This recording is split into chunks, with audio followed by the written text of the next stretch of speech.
श्री शिवाय नमस्तुभ्यम। हर हर महादेव भक्तों, जय माता दी। आप सभी को नवरात्रों की हार्दिक शुभकामनाएं। आइए सुनते हैं माँ दुर्गा की सबसे पावन और पौराणिक कथा। धार्मिक कथाओं के अनुसार एक बार बृहस्पति जी ने श्री ब्रह्मा जी से प्रश्न किया कि हे ब्रह्मा जी, चैत्र और अश्विन मास के शुक्ल पक्ष में नवरात्रि का व्रत और उत्सव क्यों किया जाता है? इस व्रत का क्या फल मिलता है और इसे किस प्रकार करना उचित है? सबसे पहले इस व्रत को किसने किया था? तब बृहस्पति जी के इस प्रश्न के उत्तर में श्री ब्रह्मा जी ने कहा, हे बृहस्पति, प्राणियों की हित की इच्छा से आपने बहुत उत्तम प्रश्न किया है। जो मनुष्य मनोरथ पूर्ण करने वाली दुर्गा, महादेव, सूर्य और नारायण भगवान का ध्यान करते हैं, वे मनुष्य धन्य हैं। यह नवरात्र व्रत संपूर्ण कामनाओं को पूर्ण करने वाला है। इसके करने से पुत्र की इच्छा रखने वाले को पुत्र, धन की इच्छा रखने वाले को धन, विद्या की इच्छा रखने वाले को विद्या और सुख की इच्छा रखने वाले को सुख मिलता है। इस व्रत को करने से रोगी मनुष्य का रोग दूर हो जाता है, मनुष्य की सारी परेशानियां दूर हो जाती हैं और घर में सुख और समृद्धि में वृद्धि होती है। बांझन को पुत्र मिलता है, सभी पापों से मुक्ति मिल जाती है और मन के मनोरथ भी सिद्ध हो जाते हैं। श्री ब्रह्मा जी के अनुसार जो मनुष्य इस नवरात्र व्रत को नहीं करता, उसे जीवन में अनेकों दुख भोगने पड़ते हैं और वह कष्ट और रोग से पीड़ित होकर अंगहीनता को प्राप्त होता है। उसके संतान नहीं होती और वह धन धान्य से रहित होकर भूख और प्यास से व्याकुल भटकता फिरता है और संज्ञहीन हो जाता है। जो सधवा स्त्री इस व्रत को नहीं करती, वह पति सुख से वंचित होकर तमाम तरह के दुखों को भोगती है। अगर व्रत करने वाला मनुष्य सारे दिन का उपवास न कर सके तो एक समय भोजन करे और उस दिन बंधु बांधवों सहित नवरात्र व्रत की कथा का श्रवण करे।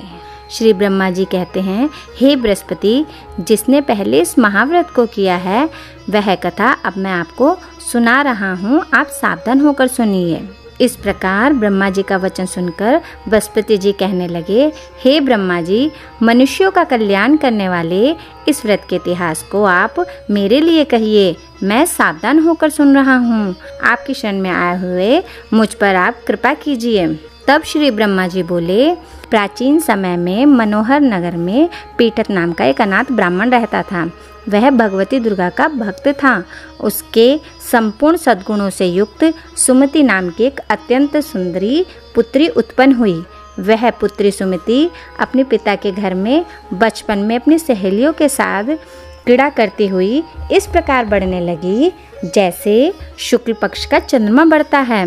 उसका पिता हर दिन माँ दुर्गा की पूजा करके होम किया करता था और वह उस समय नियम से उस पूजा पाठ में उपस्थित रहती थी। बहुत ध्यान से सावधानी के साथ सारी पूजा पाठ देखा करती थी।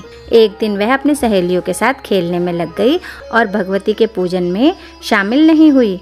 उसके पिता को पुत्री की ऐसी असावधानी देखकर बड़ा क्रोध आया और वह अपनी पुत्री से कहने लगा, अरे दुष्ट पुत्री, आज तूने भगवती का पूजन नहीं किया, इस कारण मैं तेरा विवाह किसी कुष्ठ रोगी या दरिद्री मनुष्य के साथ कर दूंगा।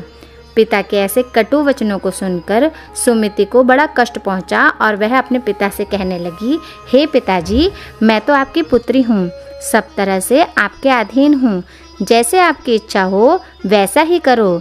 राजा से, कुष्ठी से या दरिद्री से, जैसे भी आपकी इच्छा हो मेरा विवाह कर सकते हो, लेकिन होगा वही पिताजी जो मेरे भाग्य में लिखा है।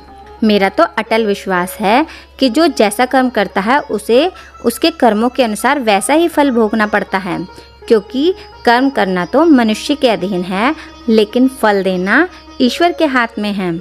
जैसे अग्नि में पड़ने से तिनके आदि उसको और अधिक जला उठते हैं, इसी प्रकार कन्या के ऐसे निर्भयता से भरे हुए वचन सुनकर ब्राह्मण ने क्रोधित होकर अपनी पुत्री का विवाह एक कुष्ठी के साथ कर दिया और अत्यंत क्रोधित होकर अपनी पुत्री से कहने लगे, पुत्री, जाओ जाओ, जल्दी अपने कर्म का फल भोगो। देखो भला भाग्य के भरोसे रहकर तुम क्या करती हो। पिता के ऐसे कड़वे वचनों को सुनकर सुमिति मन में विचार करने लगी, अहो मेरा बड़ा दुर्भाग्य है जिससे मुझे ऐसा पति मिला। इस तरह अपने दुख का विचार करती हुई वह कन्या अपने पति के साथ घोर वन में चली गई। उस भीषण वन में उन्होंने वह रात बड़े कष्ट से व्यतीत की। उस गरीब बालिका की ऐसी दशा देखकर देवी भगवती ने उस कन्या के पूर्व पुण्य के प्रभाव से प्रकट होकर उससे कहा, हे ब्राह्मणी, मैं तुझसे प्रसन्न हूँ, तुम जो चाहो सो वरदान मांग सकती हो। भगवती दुर्गा के ऐसे वचन सुनकर वह ब्राह्मण कन्या बोली, आप कौन है देवी, वह सब मुझसे कहिए। ब्राह्मण कन्या का ऐसा वचन सुनकर देवी ने कहा कि पुत्री, मैं आदि शक्ति भगवती हूँ, मैं ही ब्रह्म विद्या और सरस्वती हूँ। प्रसन्न होने पर मैं प्राणियों का दुख दूर करके उन्हें सुख प्रदान करती हूँ। हे पुत्री, मैं तुझ पर तेरे पूर्व जन्म के पुण्य के प्रभाव से प्रसन्न हुई हूँ। तुम्हारे पूर्व जन्म का वृतांत मैं तुम्हें सुनाती हूँ, तुम ध्यानपूर्वक सुनो। तुम अपने पूर्व जन्म में एक भील की पत्नी थी और अति पतिव्रता थी। एक दिन तुम्हारे पति निषाद ने चोरी की।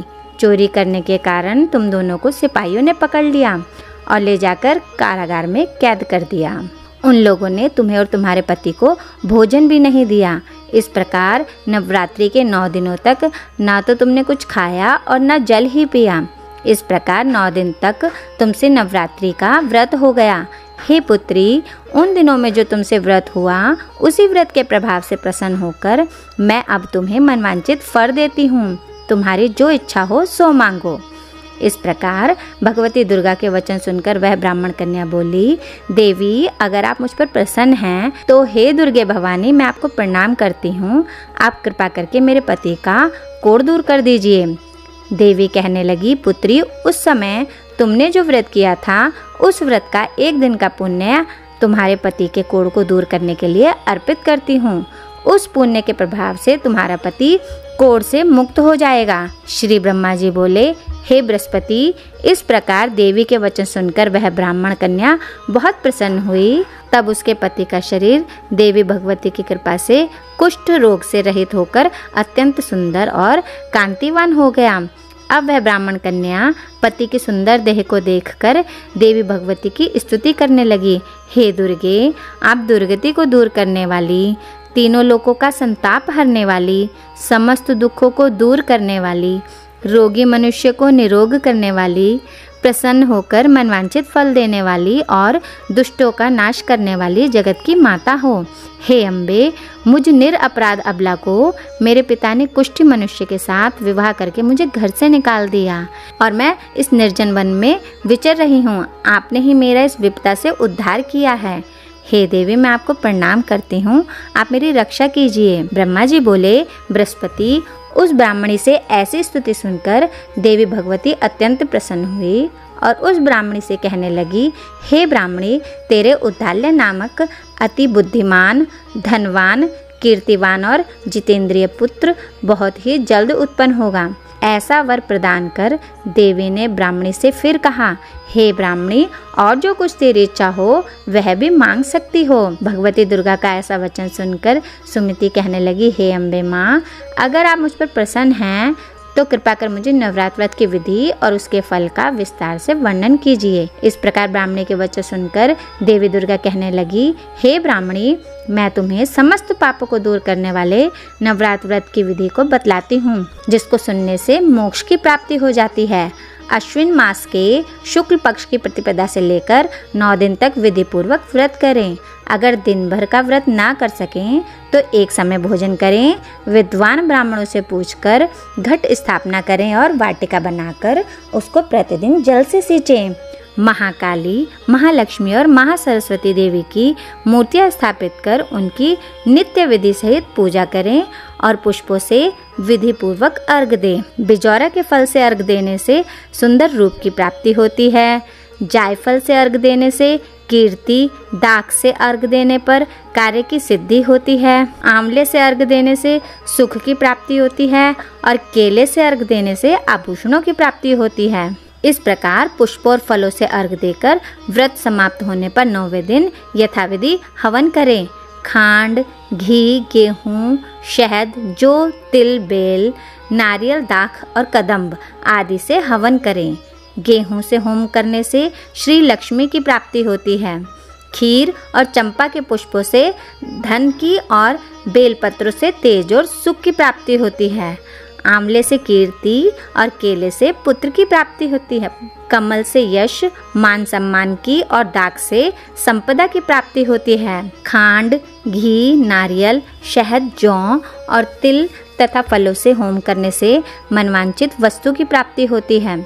व्रत करने वाला मनुष्य इस विधि विधान से होम करके ब्राह्मणों को अत्यंत नम्रता के साथ प्रणाम करे और यज्ञ की सिद्धि के लिए उसे दक्षिणा दे। इस प्रकार बताई हुई विधि के अनुसार जो भी मनुष्य व्रत करता है उसके सारे मनोरथ पूर्ण हो जाते हैं।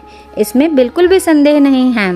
इन 9 दिनों में जो कुछ दान दिया जाता है उसका करोड़ों गुना फल मिलता है। इस नवरात्र व्रत के करने से अश्वमेध यज्ञ का फल मिलता है।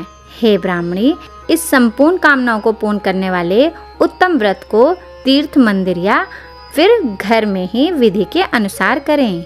श्री ब्रह्मा जी बोले, हे बृहस्पति, इस प्रकार ब्राह्मणी को व्रत की विधि और फल बताकर देवी भगवती अंतर्ध्यान हो गई। जो मनुष्य या स्त्री इस व्रत को भक्तिपूर्वक करती है या करता है वह इस लोक में सुख प्राप्त कर अंत में दुर्लभ मोक्ष को प्राप्त हो जाता है। हे बृहस्पति, यह इस दुर्लभ व्रत का महात्म्य है जो मैंने आपको बतलाया है। यह सुनकर बृहस्पति जी आनंद से प्रफुल्लित होकर श्री ब्रह्मा जी से बोले, हे ब्रह्मा जी, आपने मुझ पर अति कृपा की जो मुझे नवरात्र व्रत का महात्म्य सुनाया है। ब्रह्मा जी बोले कि हे बृहस्पति, यह देवी भगवती शक्ति संपूर्ण लोकों का पालन करने वाली है। इन महादेवी के प्रभाव को कौन जान सकता है? प्रेम से बोलिए, देवी दुर्गा की जय, अम्बे मात की जय। जय माता दी। श्री शिवाय नमस्तुभ्यम। हर हर महादेव भक्तों।